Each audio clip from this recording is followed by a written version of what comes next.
Hello and welcome to Wisdom Trek. This is Guthrie Chamberlain and I'm your guide to wisdom and creating a living legacy. Thank you for joining us for our 7-day-a-week, 7 Minutes of Wisdom podcast. This is day 254 of our trek, and today we will remain in camp as we search for the nuggets of wisdom found in the book of Proverbs Chapter 9.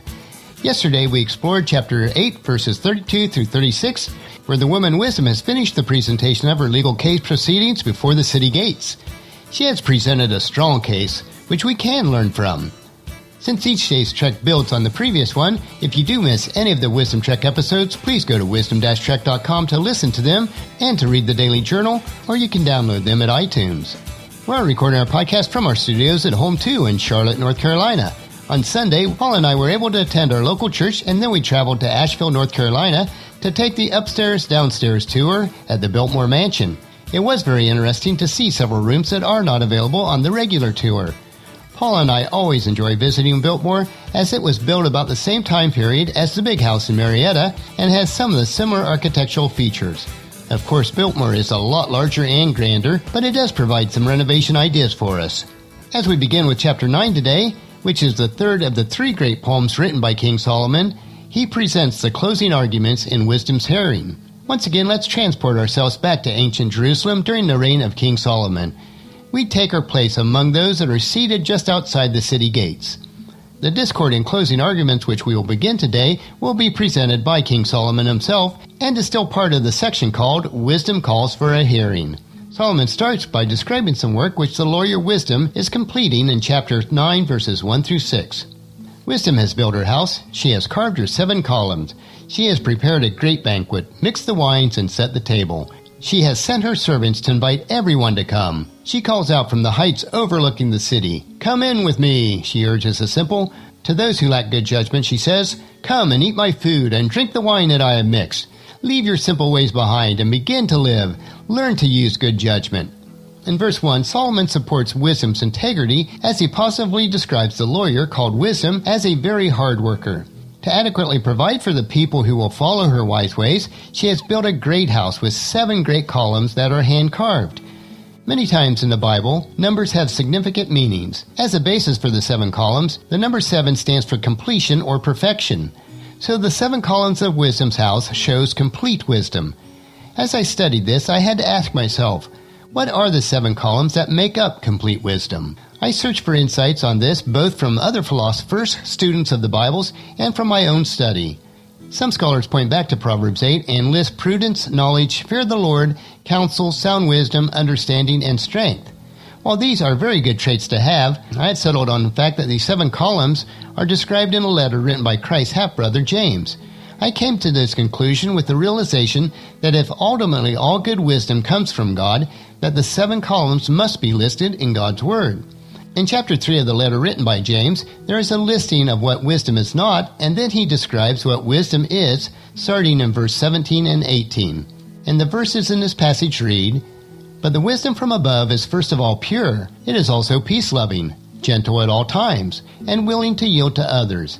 It is full of mercy and the fruit of good deeds. It shows no favoritism and is always sincere. And those who are peacemakers will plant seeds of peace and reap harvest of righteousness."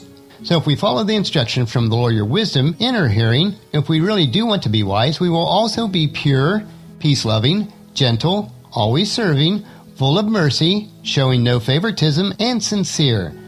So ask yourself, do you lack any of these areas? In Proverbs Chapter 9 verse 2, we see that Wisdom has prepared a great banquet hall for all who desire wisdom. The table is set and the wines are mixed and ready. Her guests will not remain hungry. Wisdom has prepared everything that they need. All that is left is for the guests to arrive. Just as Wisdom has prepared everything for her guests, God provides all the things that we need. Paul wrote in Philippians chapter 4, verse 19, "And the same God who takes care of me will supply all your needs from his glorious riches, which have been given to us in Christ Jesus." And Jesus also said in Matthew chapter 6, verse 26, "Look at the birds. They don't plant or harvest or store food in barns, for your heavenly Father feeds them. And aren't you more valuable to him than they are?" Moving on to chapter 9, verse 3, we see that Wisdom certainly does not show any favoritism at all. She sends her servants to invite everyone to the banquet. All we need to do is to desire wisdom. The announcement is made from the highest points on the city wall so that everyone would know. This is their PA or public announcement system of the day. Everyone could hear her message. Each person then had to make the choice on whether they would accept her invitation to gain wisdom. We see in verses 4 through 6 that she invites the simple and those who lack good judgment. Her table has plenty for everyone who chooses to come and follow wisdom. All they have to do is simply leave their simple ways behind, and then they can begin to live the rich and satisfying life that is available to them. In doing so, they will also learn good judgment. I find it interesting that the foolish are not included in these verses. While they would be welcomed, as we learned previously, the fool is somebody who has chosen to reject God and the offer for wisdom. The simple person, on the other hand, is somebody that can be taught. In addition to this testimony of King Solomon during the beginning of the closing arguments, we see that the lawyer Wisdom presented a good case during her hearing. We also see her integrity and concern for others that prove that she was authentic and her testimony could be believed. Tomorrow, King Solomon will present more closing arguments in this case, so encourage your family and friends to join us, and then come along with us tomorrow for another day of Wisdom Trek, Creating a Legacy. That will finish our podcast for today. As you enjoy these daily doses of wisdom, I do encourage you to help us to promote Wisdom Trek in the following 4 ways. First, leave us feedback about the podcast at wisdom-trek.com so that we can continually improve. Second, on your smartphone, subscribe to iTunes, Google Play, Spreaker, SoundCloud, or Stitcher so that the podcast will be downloaded to you automatically each day. Third, on your computer, or if you have an iPhone or iPad, leave us a rating and review on iTunes. This will help to spread the word to others that they might be able to join us on our Wisdom Trek also. And number 4, most importantly, please share Wisdom Trek with your family and friends through email, Facebook, Twitter, or in person as you meet with them, and invite them to come along with us each day. The journal for today's trek can be found at wisdom-trek.com. Thank you for allowing me to be your guide, your mentor, but most importantly, I do consider you my friend as I serve you through the Wisdom Trek podcast and journal each day. As we take this trek together, let us always live abundantly, love unconditionally, listen intentionally, learn continuously, lend to others generously, lead with integrity, and leave a living legacy each day.